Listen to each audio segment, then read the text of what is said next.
Project 1, the folk tale from the Advanced Communication Series, Storytelling. Tonight his speech is titled, In Memory of My Best Friend. Please welcome Paul Levin.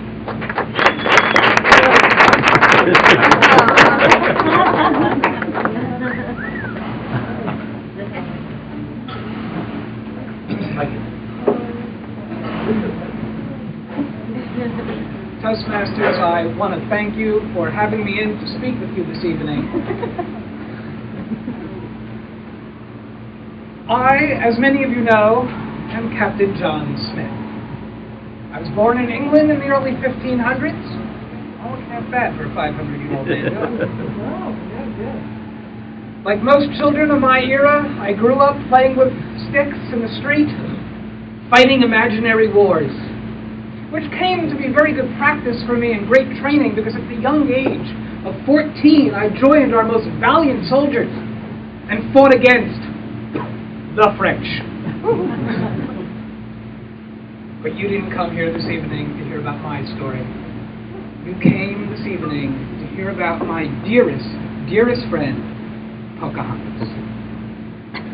That story begins when I boarded a ship to sail to the New World. We had an amazing fleet of ships. We had 3 huge ships, bigger than England had ever built before, with masts going taller than the tallest tower in the king's castle. We had anticipated a simple trip across the ocean in search of gold and riches, but it was not simple. We lost many men, good men, to scurvy, and a very severe storm that we had to battle. But finally, we arrived on the shores of what you call Virginia. It was beautiful. There were pristine beaches, lush forests behind them. We waited till daylight, till daybreak the next day to board our small vessels to go ashore. The captain and I were the first to set foot on the New World. We planted our flag and named it Jamestown, in honor of the king, of course. But we soon found that we were not alone. There were these red-skinned savages all around us. They were watching us. We proceeded to build Jamestown, but we soon found out, even though we had planted, that our crops would not be available in time to feed us. And because of that severe storm, we lost a lot of our supplies on the trip. And we faced certain death through the winter. If it was not for those, crazy savages. They were enamored with the colored glass that we brought with us from England. And they were willing to trade food for worthless trinkets. But as time went on, the price kept going up. Worse yet, one day, my party and I, as we were heading out to trade with these savages for food, attacked us, unprovoked. I fought valiantly, of course, managed to kill 2 of them, but their arrows proved too much for me. And they finally took me captive and dragged me off to their little town, tied me to a stake in the middle of their town, where all night long they danced around me, waving their weapons in my face with painted faces of their own. A weaker man would have been terrified.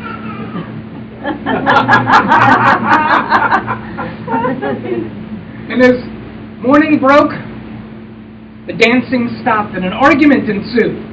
And I soon figured out that what they were arguing about was my fate, whether I should live or die. And they decided to allow me to live a short time. Thanks to my great wit and my compass, which they were enamored with, I managed to live weeks.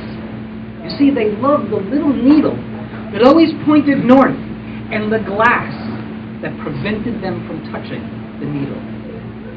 During that period of time, there was one Indian squaw who would come to me occasionally. She would try to teach me their archaic language, and of course I taught her proper King's English. I taught her of England and told her stories of adventures that I had been on. And then, one day, the braves, the strong men of the village, went to the chief and decided enough was enough. It was time to kill me. They took me, laid my head on a rock, and as the biggest, strongest, ugliest one of them all raised his club to bash my skull, that squaw jumped between me and certain death. That was Pocahontas. Turns out she was the daughter of the chief, and she argued in that position and that role for my life. And not only was I allowed to go free, but they gave us enough food to feed all of Jamestown through the rest of the winter. It was amazing. Sometime later, actually, as time went on, Pocahontas and I became very close. She would often come to Jamestown and spend the day with me. She was as comfortable with us in Jamestown as she was with her own family in her village. Then one night, there was no moon.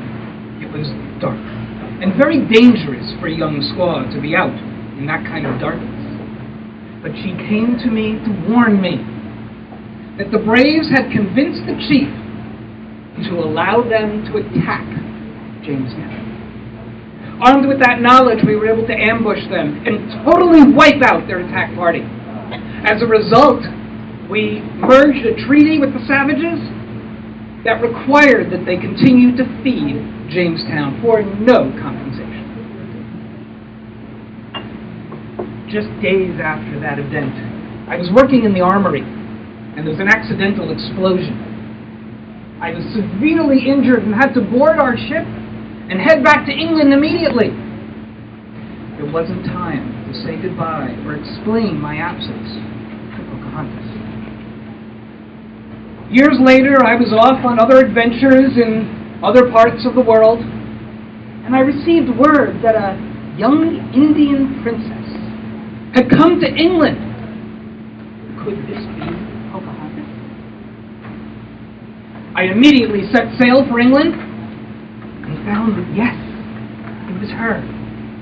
From the minute we saw each other, we embraced and spent every minute of the next several days together. But as time would have it, and the way my life was, the lure of adventure drew me away. And I set sail again to go off and fight other wars. Again, not long later, not just a couple of weeks later, I received word that Pocahontas had died. She never had the opportunity to return to her homeland, to see her family, to see her beloved Virginia. So what I will ask you to do right now is to raise your glass, that we may toast to the Indian princess who saved my life twice, to Pocahontas. Pocahontas. Mr. Toastmaster.